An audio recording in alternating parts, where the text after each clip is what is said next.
Come on now. All right. I want to turn it off. Yes, I think, right? Please do. All right. Wow. Okay, so welcome to the TNT podcast, hosted by Tien Brunel and Tony Verga. Please find us on YouTube and like and subscribe to our videos.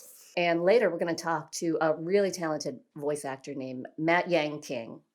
So, Tony, how was your week? Oh, it was a great week. I had my 60th year colonoscopy this week. It was awesome. Okay, tell me. You have to prepare for it, right? You have sure. to fast. I think I fasted a total of 36 hours, which is tough. Yeah. You have to take medicine that makes you, Yes, I know. But once you get into the hospital. You got to clear out the system, right? Oh, yeah. Okay. The doctor said, you have to be as clean as a 10-year-old boy inside there. That's what he told me one time.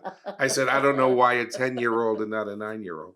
But when you go in, it's amazing how everything is run so smoothly. You go in, you check in. You go to another department, you wait. You go to another department, they take you in, the nurse preps you. They put a pick in your hand. They give you the robe to wear. Then you lay down, they bring you in the room with 4 people. My anesthesiologist was a woman. There was a nurse in there, a male nurse. There was a guy who's in charge of the camera because they kind of root a camera down there. And then the doctor. Now, was everybody efficient or was there sympathy? No, everybody it's a business. You might as well be getting your tires rotated. You know what I mean? Yeah. They're all like, hi, Tony, right this way, just lay here. Everything okay? And, you have the little thing on your finger so they can see you're breathing okay. They have those little press stickies on you to make sure your heart's beating. The anesthesiologist is asking me, do you have sleep apnea? Okay, what? We're going to make sure you're sleeping good. Don't worry about it. Let me see your teeth. Will anything come out? Do you have dentures? They're really good. So I'm in there. The doctor's the last one to come in. He's like Mick Jagger walking on stage at a concert. It's like, Mick. The doctor finally comes in. He's been my doctor for, this is my 3rd colonoscopy. But he doesn't remember me. Oh, so I said, hey, you're the guy from New York. Wait, why 3rd? Well, I got one at 50. I got one at 55. Now I'm 60. So every 5 years. Okay. So he goes, yeah. You're from New York? I go, yeah, I'm from Yonkers. Remember we had this conversation 10 years ago? Let me show you my ass. Maybe that'll bring back some memories. Do you recognize this? So he was cool. We're ready to go. And he goes, do you get back to New York? Now, I'm on my side. They've opened up the little back slit in my gown. They're ready to go. The anesthesiologist, I have the pick in my hand. She's ready to release the propofol, whatever it is, to put me out. The guy with the camera, he's ready to go. Right. Yeah. The nurse has the mask on me, and the doctor's like, "Do you ever get to New York?" And I'm like, with the mask, yeah, I get there. I'm going there in June 6th, in a couple weeks, hopefully. And he's like, yeah, I take my kids there. They love it. We went to Canal Street. Do you get to Canal Street? And again, I'm looking at the anesthesiologist. They want to go. They want to get this done. Yes. And I'm like, I love Canal Street. My dad was born in Little Italy, which is right near Canal Street. So I go every year. We go down, and it's a lot of fun. He goes, I found it to be fascinating. You find it to be... And again, I know in a matter of 2 minutes, they're going to be rooting around my rectum. Right. So I said, I feel a little bit weird. He goes, why do you feel weird? I go, because everybody's ready to go, and we're talking about New York. Yeah. He goes, I got a different Canal Street for y'all right here, buddy. Oh, yeah. It was great. Then, he says, all right, you ready to go? I said to the anesthesiologist, put me out. Next thing I remember, I'm waking up, and the doctor says 2 small polyps, non-cancerous, see you in 5 years. And then you're That's out. Nice, yeah. But it's just such a surreal thing because you know why you're going in there. Right. And the other thing is, not everybody's going in there just for a checkup. A lot of people are going in there because they have problems. Right. And I've heard those conversations. In recovery, you hear the nurses saying, I think the doctor's going to admit you, because they find things. Right. So I had a good week overall. Right. I feel healthy. Every time you get a good medical test, you feel like, okay, let's go and conquer the world. I'm always prepared for the worst. I always walk in, I had eye surgery done, and I walked in and they said, there's a chance you could be blind. Oh, you got to do it. And you got to be prepared for anything. Just Well, in like 2 having a years, baby. when you get your first one, Right. give me a call. I'll talk you through it. Fasting 36 hours is the toughest. Have you ever done that for any reason? You know, I tried to do that lemon cayenne pepper thing, and you were supposed to fast for a week. I literally lasted 10 hours, and I was like, I'm having a can of corn. I can't do it. A can of I corn? can't do it. The weirdest thing. You know, I don't like to cook. I used to live on cans of corn, and that's it. Really? Yeah. Wow. I don't know. When was why. this? Like as an adult? As an adult, you know. You ate cans of corn? You were Yeah. poor? Not that I was poor. I'm super lazy when it comes to food. I don't like making food because I don't like the mess that it creates. Just like this weekend, my kids bake. And I used to go to baking school. Right. So I used to bake Oh, boy. a lot. But I do not like to bake with them because they make a mess. Hold on. You went to baking school? Yeah, I went to baking school. Is that what you were going to be? No, while I was working in film production, I thought to myself, you know what, I'd like to be a baker. So while I work in the morning, go on to the movie set, and then I come home, and then I went to baking school, and I actually worked at a bakery from 4 a.m. to 4 a.m. to about 8 a.m., and then I'd go to work on the movie. What was it about was it just not enough payoff for the baking? Like you just Yeah. What I didn't like was you're making the exact same thing every day. There is no creativity until you become a big chef. And you know what they make? Like $35,000 a year. I can't be asked to work that hard on my feet. Right. And I was like, this stuff is for the birds. So can you still bake? Like can Yeah, you I whip bake something a up? lot. Like, you know, and I used to sell my stuff like during Christmas, and I would make cakes. And I did that on film sets. I would like make food for catering, and then they would buy it. But now I don't like to bake with the kids. Like my husband does the baking because I don't like the mess they make, and I get super, you know me, super stressed. Like that is not how you sift. When you sift, you have to do it. So What's your go-to thing if you were going to bake something? I make a lemon butter cake, and I used to sell that for like $25 a cake. I'll It tell was you what, amazing. bring one in next week, 25. I'll give you 25 bucks. I'd like to see it. Okay. Let the audience see it. Can you do that? I don't want to put you under pressure. Yeah. I can Don't do buy that. it. No, of course not. Of course not. I don't So I buy didn't it. know you were a It's like baker. You went to buttermilk. baking school. So you were always thinking multiple streams of income. Yeah. I'm constantly thinking of different ways to make money, but I also think any dream I have, I'm going to do. Right. So I've got a little thing on the side now that I'm like, I'm going to plan to do this that my husband's sort of making fun of. So What are you planning to do now? Okay. You don't want I'll tell you. It's kind of weird. Yeah. Okay, there are these people on film sets, and they're intimacy coordinators. So, like, when you're on a set, for example, you know, when they're about to have sex, you have an intimacy coordinator come on, and she'll coordinate what's going to happen with the director and also make the actors feel very comfortable with. You speak to the female actress and you say, okay, what are you not comfortable doing? Do you allow him to do this? Do you allow him to do that? And then you speak to him about it. So sometimes she'll have an issue and she'll be embarrassed to say it. So you're the go-between. So like, it's basically mom. You're a mom job. So I come out, you give them the robe, you speak to them, honey, you feel better. My husband's like, you would be horrible at that job. You were the most non-sympathetic. You'd be like, what's your problem? Just go out there and, you know, put the dick in. Jeez. So I didn't know that was a thing, an Yeah. intimacy coordinator. How do you get certified? You have to take classes. There's actually you need to take like, I don't know, 54 hours. It's quite complex. There's a 3-day class and there's a 14-day class, and then you do a training. Is this only for the industry? I mean, are It's there other? actually, it starts for the theater. You usually have an intimacy coordinator when you're on a stage set, and they will coordinate action on stage. And now when they had this new film with Maggie Gyllenhaal, where she played the beginning of the porn industry, they got an intimacy coordinator for that. And now with the Me Too movement, then they... Did you see the movie Secretary? Yeah. I don't think they had an intimacy coordinator for No. that. Anything went. But in that. now it's like, you know, women don't want you touching them, and it's weird. So I said it's a good job because the older I get, the more they're going to want me. Because you want the old Asian lady to come on and be like, honey, it's so right. You know, he's going to touch you here. He's going to do a little boob Yeah, thing, a little yeah. nipple, and then go. Intimacy coordinator. So Wow, that's, I think I'd rather you bake if I was your husband. All right, well, that's interesting. I Yeah. mean, let me know how that goes. Are you taking classes for it now? This year I missed the cutoff because we're going on vacation during the time that they're doing it. So next year I'm gonna start. And it's a 54-hour class.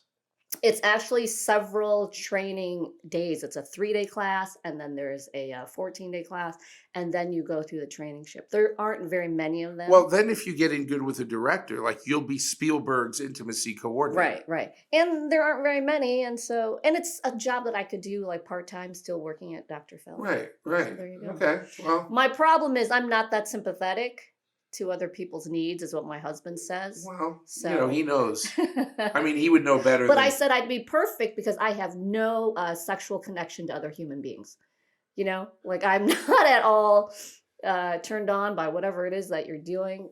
And I was reading this thing. Ali Wong says her bad habit is she watches porn, and she's like, "Oh, I think everybody watches porn," and I really do not. I don't watch porn normally. Have you ever, or it's just like maybe when you were younger? Oh no. Never. When I was super young in high school, like they would have Cinemax on, like it would have all those wavy lines. Right. And I would watch and I'd be like, is that what you're doing? Is that what you're supposed to do? In a learning way, but not in any way where I'm interested in. Wow. Yeah, maybe you wouldn't be the good intimacy coordinator, though. I said I might be good because I'm very objective about it. But don't you have to know what intimacy is? For lack of a better way to say it? Yeah. But I believe it's in more of a mechanical way because it's really, you do this, this, this, and this. And then you have to act it. Right? On set, it's really logistical. Your leg here, his leg here, you touch him here, bam, go. There's no like, ooh, I'm so sexual about it. Okay. All right, so let's get started. So today, our first intimacy guest, coordinator. Wow. All right, so getting back to the industry, our first guest is going to be Matt Yang King. So his most recent role, and he's best known for Marty Mantle on Riverdale. And he did work with David Fincher and Tim Miller on the Netflix series Love, Death, and Robots because he is a big VO guy. He was also in the newest Mortal Kombat. He played Liu Kang. And as an actor, he's worked on 24, Numbers, Super Ninjas, Strong Medicine. And he's voiced a ton of people. Like he's worked with Daisy Ridley, he's worked on Transformers, Fortnite, Justice League versus the Fatal Five, and Batman Ninja. He's big. And he's when big. you see him, you'll know him. He's a big. Do you follow this? Do you know the voices this guy does? Well, I knew he was big when my girlfriend, she got a job for her son on a video game. And she said to me, the director said to my son, you're like a young Matt King. Do you know who that is? I was like, when somebody references you to another actor, then you're big. Right. So Matt's really well known in the VO industry. Well, that's great because like a lot of people think you just do VOs, but this guy's busted out. He's not just doing VOs. Yeah. He's all over the place. And he has some pretty iconic voices he does, right? What you don't know is that when a casting director casts a person in VO, they cast them to look like the character. And I thought that was kind of weird. Why do you need that? Like my son will go out for a voiceover and he's half Asian, so he can only go out for roles for Asian kids on voices. It's his voice. He doesn't have a funny accent. I got you. But yeah, I noticed for Matt as well, like when he did Liu Kang, did he have to be a Chinese guy? Did he have to be an Asian guy? Apparently so. Yeah. When I grew up, all right, so I'm 12 years older than you. Yeah. When video games first came out, they used to have an arcade at Nathan's back east. And none of the arcade games were video games. They were like the old school pinball machines. Do you remember the big one where you were looking like you were sinking submarines? Yeah. But the first video game I remember, and everybody laughs, is Pong. Yeah. A lot of kids don't know what Pong is. Well, that came with the Atari. So right. But I mean, they've really blown up. And luckily, I was kind of older and doing other things before this video game. I don't think I ever played Mario Brothers once. I mean, I just never have. So it's really, kids are growing up now in a whole different way. Like they know this guy's voice I never had that experience growing up. Well, we'll talk to Matt coming up.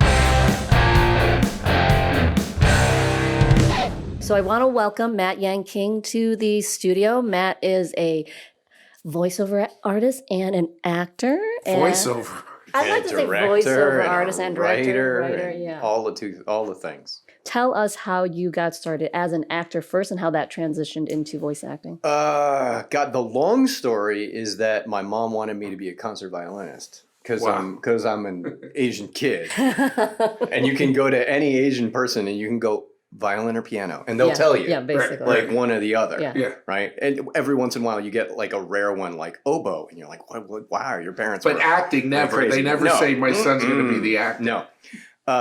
So basically I went for the whole hog of violin, and I didn't want to do it. I loved performing, but I hated practicing. Right. And basically when I was 13, I did a show, and I lived in Connecticut. So we had this massive like Victorian house that was built on stage. I sort of got this junior high school had like a better budget than most off-Broadway shows. Right. And so it was a Victorian house that rotated, and I did George M. Cohan's 45 Minutes from Broadway and the Bug Bit. That's it. And it was that's it from that was it. And then in high school, I got to work with Mike Shore because Mike Shore was in charge of our drama club. Mm-hmm. Mike Shore now was a writer on Saturday Night Live, and then was on The Office, and then created a small thing called Parks and Rec, and then all the rest. Wow. So yeah, it's funny because Mike and I we're coming from the same thing, and he's like taking this like rocket ship trajectory. But we got to work in the early years, and then I went off and did a bunch of shows, and then went to college for it, and that was it. Where are you from in Connecticut? Stanford. Oh, okay. Mm-hmm. So when did you come to LA? I came to LA in 2000. I mean, I was basically when I went to NYU for drama, ended up with a minor in physics, of all the weird things in the entire world. Wow. Yeah. Not because the mother parents. influence. No, not at all. That was what was so weird. Was my parents like wanted me to do the thing, and it was like, okay, but you have to be the best at it because they're Asian parents. Right. So I go in and I do the thing, and basically when I left school, I was like, if another person walks up to me and tells me how they're feeling, I'm gonna punch them in the face. Great. Right? It just Yeah. So I left and I went and I started temping, and I ended up as a temp at Glickenhaus and Company. Okay. And then I worked there, and I worked on the 96th floor of World Trade One.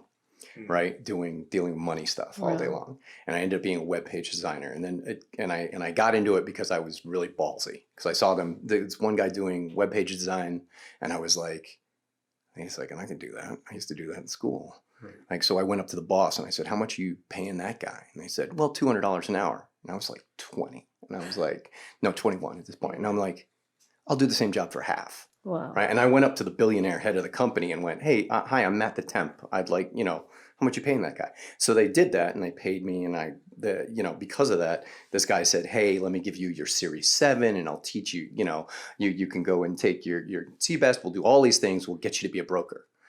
And I did that for about 6 months and went, I hate this life. This is done for me. It's chasing money. It's the most ridiculous thing in the entire world. Let me leave.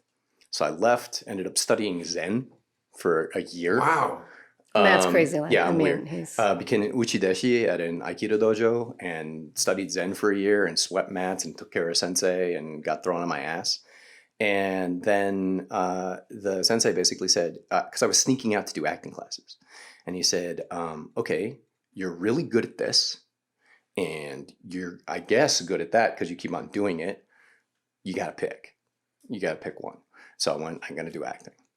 At this point, I had basically... Thank God for him, well, right? Well, kind of. I mean, because I had burned all of my contacts from school, right? Like Arthur Bartow, the head of Tisch, had put me in the last show at Tisch and put me in my first, off-Broadway show, and it was directed by Afif Sutton, the lead writer for Cheers. And I had hated just the sort of overindulgency of what I was at in acting school so much that I don't need any of that. I just want money. And 3 years later, I'm like, all my friends have agents and they're doing commercials and I don't know what I'm doing. So I went back in and literally was picking this girl up from who I was attracted to from a singing class, and the accompanist comes out and he's stretching his hand, and I go, "Oh, you have a hand cramp?" And he goes, "Yeah." And I go, "Oh, you should get that playing violin." He goes, "You play violin?" I go, "Yeah." He goes, "You have an audition for Titanic the musical on Broadway in 3 weeks." Oh my God. And I hadn't sung since high school, so I was like, Sure. So I work with this. So I work with this guy. I get C'est Moi ready, right? Mhm. And it's like, it's this tiny little Asian dude singing, Lancelot's song from Camelot. And they're like, C'est moi, so admirably fit. It's ridiculous. I have no chance at this. I'm not a singer. I don't know what they want. It's Titanic the musical. Come on. Right? So I'm like, whatever. So I go in and I audition for it. I literally had just spent way too much time. I was late for the audition by like 40 minutes because I had gotten stuck on the subway. I was sweating my ass off. I'm sitting there carrying a violin. I kick in the door. I'm like, oh, I'm schwitzen. And they're like, what's going on? Right? Immediately. And they're like, hey, I'm like, what do you want me to do? You want me to play? I'm just irritated with the whole thing. Yeah. They're like, yeah. So I go down. I always, do you have an idea of a song? They're like, no. Like, I'm fine. I'll just play a Paganini Caprice. So and I'm good because I spent my whole, younger life playing violin. I was like, this is the thing I could do. So I whip through a Paganini Caprice, and they go, that was good. And I'm like, thank you. Want to sing a song? They're like, yeah. Why don't you sing a song? So I sing C'est Moi. They're like, thank you. And then I leave. And I'm like, okay, that's it. That's the nothing. Nothing happens. No callback. No second callback. Nothing. Zero happens for 4 months. Wow. At the end of 4 months, I get a call. Now, the preface to this is that my friend Mike always used to play practical jokes on me about the industry. And like he'd call me up and tell me I got a job and freak me out. And then I'd be like, oh, come on. So I get this call and it's like, hi, I'm so-and-so at Dodgers Endemol Productions. We would like to offer you a production contract on Broadway. Oh, I don't have an agent. I don't have a manager. I don't have anything. So I'm like, you're full of shit, Mike. And I hang up. Oh my God. They call back immediately and go, no, we're serious. We'd like to offer you a production contract for Titanic the musical. And I was like, what? 4 months ago? Right, exactly. Those Like people? that thing? Meanwhile, the girl who I took to the class, who's actually since dumped me, is like, you got the job? You're on Broadway? What are you kidding me? In a musical and you don't care? God. So I go, I get the job. I don't have an agent. All the money's coming to me. Suddenly I'm making $2,000 a week as, Even better. as like a Wow, 22-year-old. Yeah. I pay off all my student loans. They offer me fantastic. the first national tour, and I go on tour for 2 years. Oh my God. Titanic the musical. Oh, Yeah. that's fantastic. The working actor is what it is. The They're my life. heroes. The guys we were talking about, I sit at a coffee shop in Burbank, Mhm. little independent place. And I see people that I recognize. Oh, I remember them from NYPD. Oh, I remember them from St. Elsewhere. I remember them. And these are guys who they have to work to live, like Right. you were saying. And those guys are my heroes. The guys who are going out and booking stuff and they still have to go on, they still have to be picked. Yeah. They don't just get, You still I got to love do a those guys. pre-read. Well, Yeah. I mean, that's the thing is where you realize that you've had gumption, you've had a thing, and you have a drug addiction. You basically have an addiction to this thing that will not let you go, right? So you have to do it, despite the knocks and the things that knock you down. And the smart ones who are getting knocked down twice, and they're like, "Why am I doing this?" The actors who have to stay in it. I always tell people who should my son act? Should I blah? Do they have to? Mhm. Do they have to? Because they'll know if they have to. Right. Right. For me, I could have done a ton of things. I mean, I literally was offered Wall Street in the 90s. And I went, I'm not taking this money. I'm going because I can't do this. Right? Right. I have to do this. Mhm. My dad had given me great advice early on. He had said, treat it like a plumbing job.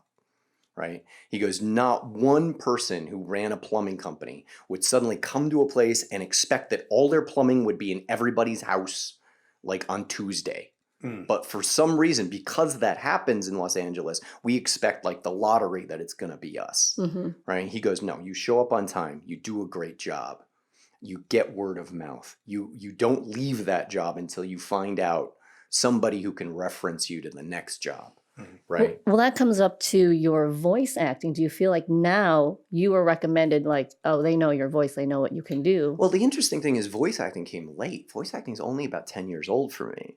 And the funny thing is it's both late and it's early because it was the first jobs I ever did because my dad was a film strip guy. And so he would call me in every now and again as a little kid and put me in front of a mic and have me do like Blackboard Bear, you know? So my first job is like as Susie, right? Because I had such a high voice. And it was really funny because my friend Alicia, who was the girl, she got to play the boy. And I was the girl, and I was like, I'm the girl. And that was probably more fun than violin lessons. Yeah, by far. By far, because it was easy. There was no pressure, right? There wasn't like, you have to go up and play. Yeah. But yeah, so voiceover is only 10 years old, you know? And the thing about it is it had a much more vertical trajectory for me than on camera has. Did you automatically get a voiceover agent when you got an agent, or how did that transition work? No, I got a Family Guy episode, and because of the Family Guy episode, And how did you get that? I literally just my voiceover, my normal agent. Oh, your normal agent recommended me to it. Oh. Normal agent, Well, you know, as you're opposed just to your theatrical agent. Yeah, your theatrical my agent. theatrical agent had already recommended me to it. I had already done through my manager. One of the biggest things, one of the things that all follows me now, I had done Warcraft, right? Right. And I did an iconic character called Illidan on that. The thing was they were non-union. Now that didn't matter when I first went in and did it because people didn't care about video games. But then, whatever it is, 6 years later, Blizzard called me up and go, hey, can I come back and reprise my role? And I go, are you guys union now? Because now I'm in voiceover done things. Right. And it was like, and they went, no, we can't. And so I let it go, and it just itches still to this day that I let this character go because now it's like the guy who came in and replaced me is like at every convention in the entire world. And it's like, really? But it's still non-union, or No, they went union union like 2 years after that. boy? What was the voice you did on Family Guy? Do you remember? Family Guy was, there's an iconic, what is it? He's a real estate magnate named Jimmy Cho or something like that. And he's always got like two blondes on his shoulders. And he's always like, why am I rich and you're not rich? Right? Right? He's always like, why do I have so much money? You're sitting on a toilet, right? It's always that guy. And I just thought he was really funny. And the thing is, he's got this really hard Cantonese accent, which I love the Cantonese accent because it always sounds like you are chopping vegetables as you are talking, right? It's always that. And so I just did that in the room with a thing, and they thought it was funny, and they did it. And then that's where it kind of, did you kind of blow up after that? No, that became an agent, and immediately I got signed to ICM, which was like, oh, wow. Yeah, huge. And then they sent me out on 6 auditions for the entire year. And not to get ticked at them, but I'm still ticked at them. I go into to ICM just to talk to my rep at the time, who I don't think is there anymore. And I went, hey, you know, my name is Matt Yang King. So the beginning and the end is Matt King. I'm from Connecticut. I sound whiter than white people. Mm-hmm. And you certainly sound whiter than me. Exactly. Yeah. I'm from Connecticut, for God's sakes. And it's so funny. I heard a tape that my dad and I made when I was 9. And I was listening to it, and I was like, oh my God, I sound like Katharine Hepburn. like my years in Brooklyn and New York actually settled it back. Because like when I'm 9, I'm like, Daddy, I don't understand why. It was ridiculous. Like Stewie. Oh, totally. Totally like Stewie. But I was like, why aren't you only sending me out on these things? And he looked at me and he said, I'm Asian sorry. roles. Yeah, exactly. Asian roles. And he was like, I'm sorry, we're ICM. We can only send you out on things that are ethnocentrically inclined. Yeah. And I was like, oh, goodbye. Wow. And I left. And I asked the person who had gotten me hooked up with them if they had any other recommendations. She sent me to a different place, and I ended up with my current agents, who are the best run talent agency in Los Angeles. Well, there you go, Tien. and I've been with them for Well, 10 years. I do find that when, like, with my son and they send him out to auditions, it's always like, has to be a VO character that looks like him. I'm like, why do you need to cast? It doesn't like matter, that? but that's the pushback now for the sort of Me Too movement of the VO world, which is about 4 years ahead of the actual Me Too movement. Right. It started about 4 years before, and it started pushing towards it. I mean, you basically, like, I just did the lead character for Mortal Kombat 11, Yeah. right? So it's Liu Kang. And the One funny of my thing favorites. is, you look at that and there's a trajectory to Liu Kang, and you look at the first first 6 guys who did that role, and they're all white guys. And then basically at some point somebody went, shouldn't we get an Asian guy to do this? I mean, I don't want to get in more trouble. sense? I mean, Yeah. Let's get an yeah, Asian exactly. guy. Yeah. Exactly. And then it starts doing that. And that's the interesting thing about the voiceover side of it, and where it's benefited me, because suddenly a lot of people have gone, hey, shouldn't we get an Asian guy to do this? And there's this ubiquity of Asian characters. And unlike Hollywood, as soon as you have the ethnic characters come in, voiceover didn't pull back, right? You look at John Wayne played Genghis Khan, right? Marlon Brando did Sakini in Tea House of the August Moon, right? Mhm. The moment that Asian characters start coming back in where it's going to be played by an Asian character, Hollywood went, there's no bankability. Forget about it. Mhm. Nobody's interested in those stories. Let them do it, right? And it's really funny, like, you have all of these stories told in Japan and Thailand and East Asia and everything like that. And then suddenly when it's actually going to be an Asian played by that, no. Right. But voiceover didn't do that. So because they're like, no, let's make these characters sound like what we want them to sound like. Once we have an Asian role in that, that's fine. We'll just make it do it. So there's been no pullback. So voiceover has only benefited me. It's only been this thing where being Asian is great. And I've gotten to play Konstantin Braccio, who's a Russian mob boss. I've gotten to play all of the roles that I studied for at NYU, naively thinking I would get to do them. And now I've actually got to do them, which is fantastic. I've always wanted to know, when you're in the room recording, does the director read the other lines, or do you just read your line one after the other? Depends on what you ask for. A lot of the times it's in the clear. And what does that mean? In the clear, when you're recording the voice line in the clear, they'll maybe give you a little rundown, right? Especially with something that's as convoluted as like Mortal Kombat 11. They'll go, because you got 3,000 lines to get through in a session, and Lord, that's crazy. Yeah, right. That's a long day. That's basically it's only 4 hours. Oh boy! Right? So you got to go.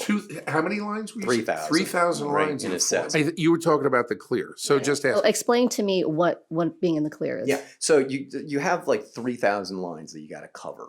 So a lot of the times they don't have time to just read you in on every single line, or you'll be there all day. You got a 4-hour session, especially if they're making you do multiple roles through that. You got 3 roles to cover for 3,000 lines, and you got to go. So they'll basically give you a rundown on the scene, and then you just got to figure it out. So with something like Mortal Kombat 11, which is so convoluted, they'll and especially, I'm lucky, I'm a geek, so you can speak to me in shorthand in a lot of times with these things. But where it's like, okay, so Liu Kang is here, and he's gone through 16 dimensions by now, and this is his evil twin fighting his normal twin.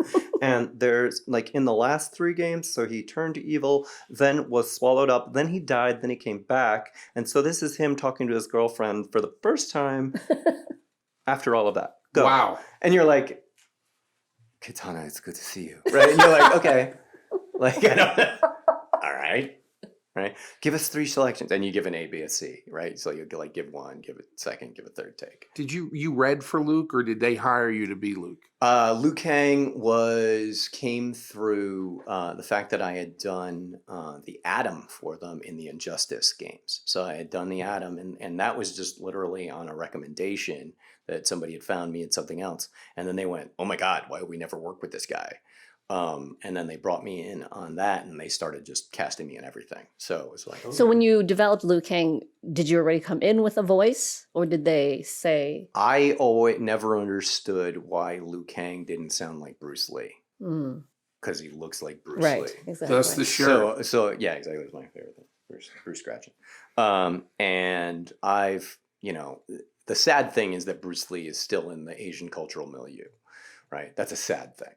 But because he's been in my Asian cultural milieu, I can do, like, it's so funny. Like, you watch Impressionists, right? It's like the white guy impressionists always do white guys. Like, black guys always do black guys. Like, I only do Asian guys. Right? So, like, doing Bruce Lee was easy because, right, he's this thing of be like the nature of water, you know. You put water into a cup, it becomes the cup. You put water into a bottle, it becomes the bottle, right? And the thing that you forget about Bruce is that he's not only Bruce, and he's not only doing this Hong Kong Cantonese thing, right? Which also has British on top of it. So, like, Bruce is a combo of doing Asian and British, right? Because you have the Eton British thing, which they've come in and they've colonized, they've Eton British, right? And then you have Hong Kong Cantonese, which is up and down, right? And then you combine those two and it becomes this thing. And the thing is, where Bruce comes out of that is Bruce is also a product of being friends with Steve McQueen, right? The king of cool, right? So Bruce has this whole thing of being my best friends are Steve McQueen. My best friends, right? Yeah. So he has this, like, he always ends sentence with Jack. He was like, don't you understand, Jack? Wait, no, what did Liu Kang sound like before you? And 17 different things. They had him with a pure, pure, like, straight accent, you know, then they had him full accented for the movies, then they went away from that. And I decided that I wanted him to sound like Bruce, if Bruce had been in the country for another 30 years and lost a little bit of it. So you presented that character to them? Yeah. And they went, oh, yeah, no, that's great. Fantastic. So, well, and it's consistent. Yeah. I mean, at a certain point, they have to treat their audience a little bit smarter, right? Yeah. You can't do that. Well, has there been a time where you had a role that they had in mind of an idea and that you had to figure out what that was? You know what I mean? Yeah. I just did The Love, Death, and Robots. Okay, tell me that. Which is nominated for an Emmy, which is great. That's David Fincher and Tim Miller, right? Fincher, Seven and all the rest of it, and Tim Miller did Deadpool. And that was amazing. So, first of all, they came in with the animatics, and they showed us the animatics, and I did one called Good Hunting, which was set in, like, 1880s Hong Kong. And so, again, I worked on the Hong Kong accent for that, but I also added just sort of the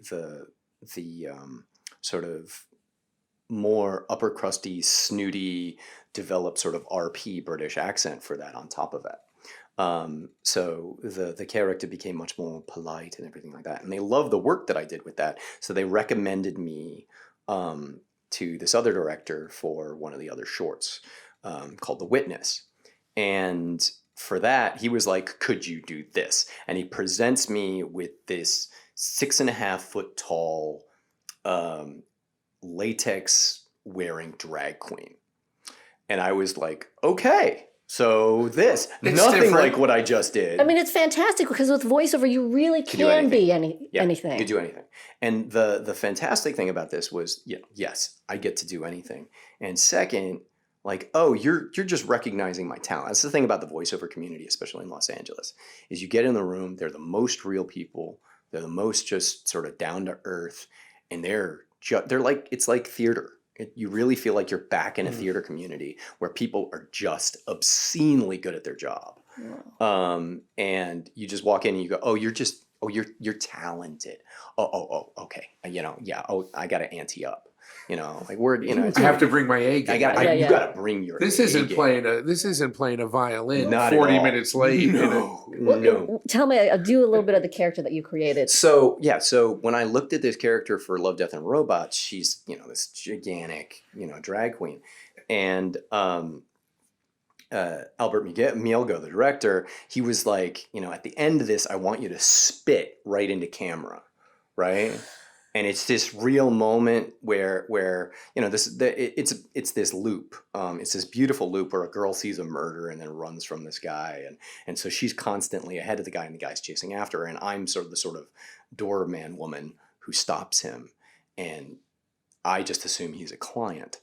But I had seen this character and the way they had the character move, and it reminded me of this girl I used to work with on Wall Street. Named Cindy Rivera. We're going to name her right, out. exactly. We're gonna call her and out. Cindy is was one of the most amazingly powerful women.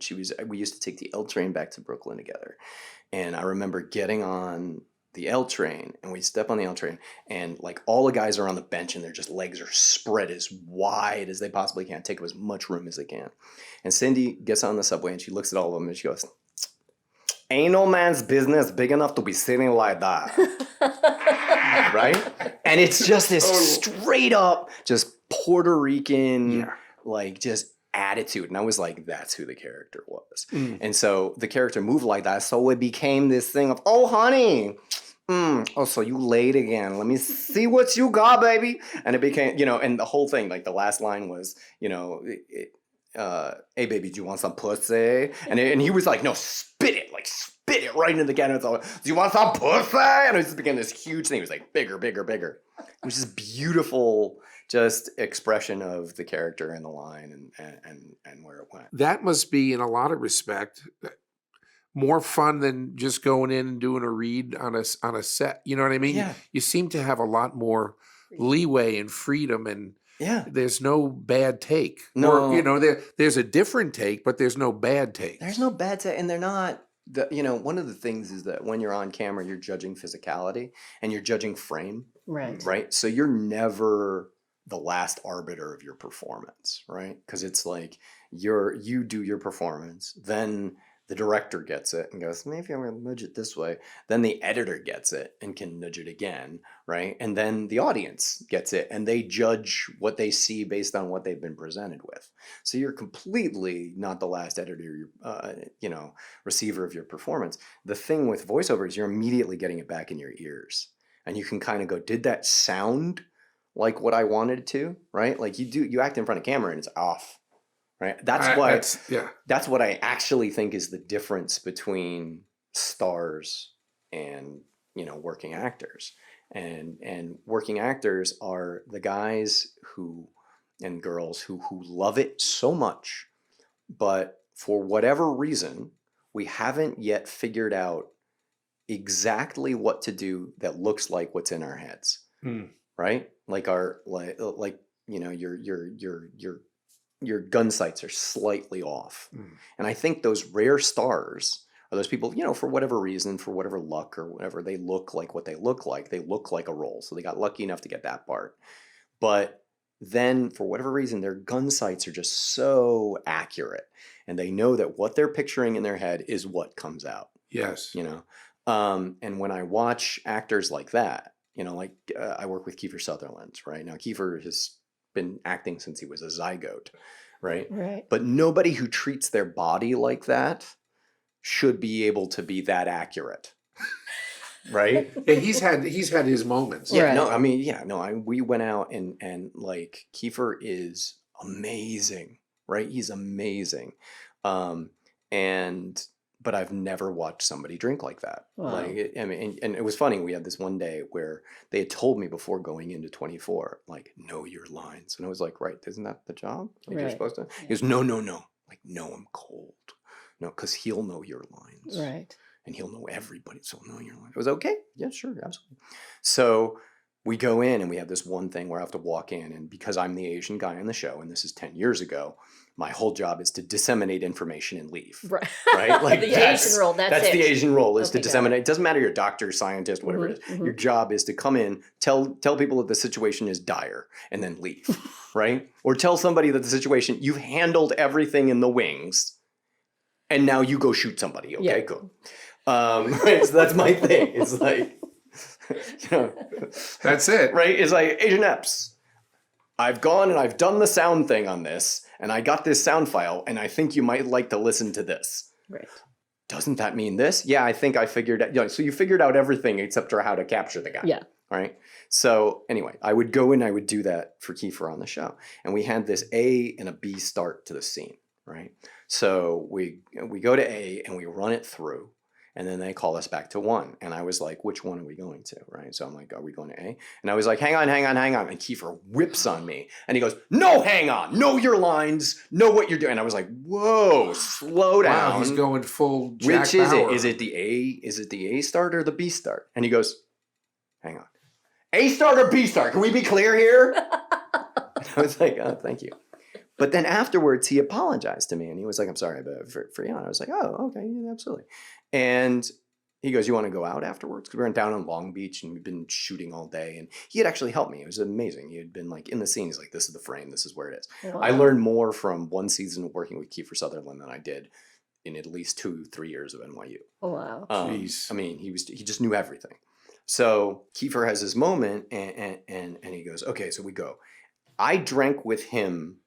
Well, first of all, we went to a bar and he paid the bar out. So it was just members of 24. Okay. Then there was Kiefer's bottle, which had gotten on the shelf. And that's what he drank from. And then his other bottle. And I drank till 2 a.m. and then I gave up. My friend Rich stayed with him until 6. And call time was. And he came on set the next day? Call time was 7. Where was this bar? This is in Long Beach. In Oh Long my Beach, right? God. And So he came on set. Yeah, he came on set at 7, Wow. like just there. Knew his lines, was cold, was clean on everything, was in hair and makeup before everybody else, was through, was done. I've seen him in the neighborhood. He had a Unbelievable. house near Bob Hope for a while. Unbelievable. He is the most consummate professional I've ever known. And always And I don't dressed know. impeccably Yeah. when he's out and about. I mean, I don't know if he's still drinking or if anything like that, but I'd never seen anybody handle it like Wow. that. And then That's be able to impressive. yeah, no, it was really impressive. What do you like? What's a normal day like for you? In what sense? In the industry sense, are your people sending you out all the time? Are Yes. you just chilling out at the Yeah, well, I don't like chilling out because I believe you're wasting time. So Huh? Why we're friends, huh? yeah, exactly. Yeah. So one of the things is that if you're not doing one thing for your career every single day, that's a day wasted. Mhm. Right. So it doesn't matter what sect of it is. If you decide it's acting, then you should be working on acting. If it's voiceover, you should be working on voiceover. Well, we have to close it up, but I want to know what can we look forward to hearing or seeing you in next? I have a really big Netflix show that's probably not going to come out till next year, so I can't talk about it yet. Another video game is coming out. You can't a talk movie about that's it. coming out that I can't talk Can't about. talk about it. So those three things. So there's stuff All right, and and voiceover that I'm coming out. I have one last question. You still play the violin for fun? No, I play the piano now. Now I'm trying to learn the piano. This Okay. guy. Right. Very Piano. Asian. I have a movie called Sightless that's coming out with Madeline Petch, who's one of my fellow actors on Riverdale. I'm on Riverdale currently. That's a great show. Which is, yeah, it's good. It is what Come it is. on. It is what it is. popular. It's crazy and it's Yeah. popular, It's popular. And it's off the wall. Yeah. And it's super fun. And I love the fact that they cast Right. Reggie Mantle as Yeah. Asian. I mean, that is fantastic. Charles Melton is blowing up and Right. he's amazing, and he's probably why my character won't be on the show. He's off doing Bad Boys. All Yeah, right. no, he's amazing. So yeah, there's a bunch of things to catch me in. Well, we will Great. look forward to seeing Matt on TV and listening to him on his. Give us one voiceover. voice just to end it. Okay, my voice in Illidan, the first thing I ever did, which is super fun, and that's one. So, betrayer. In truth, it was I who was betrayed. Love that. All right. Thank you, Matt King, for Thank you so coming. much. Thank you very much. Appreciate it. Let me hug. Oh, of course. All right, so thank you for listening to the TNT podcast. If you like what you've heard, please give us a like or better yet, subscribe to the TNT show on YouTube. If you want to join in the discussion or have a question, please add your voice to the comments section for each video and we may read your question on the show. One last thing, we have a clip called 15 Seconds of Fame, and I know you're already an actor, Yeah. but is there's something small that we could catch you in randomly, like a commercial? Were you an extra? Anything Friends. It weird? was my first job in Los Angeles. I was on Friends. It's called the one where Joey dates Rachel. Okay. I'm going to check that And out. I tell Ross, I say, yeah, that's not going to happen. And that's what I do. Let's see if we can find Matt on Friends. Thanks, everybody.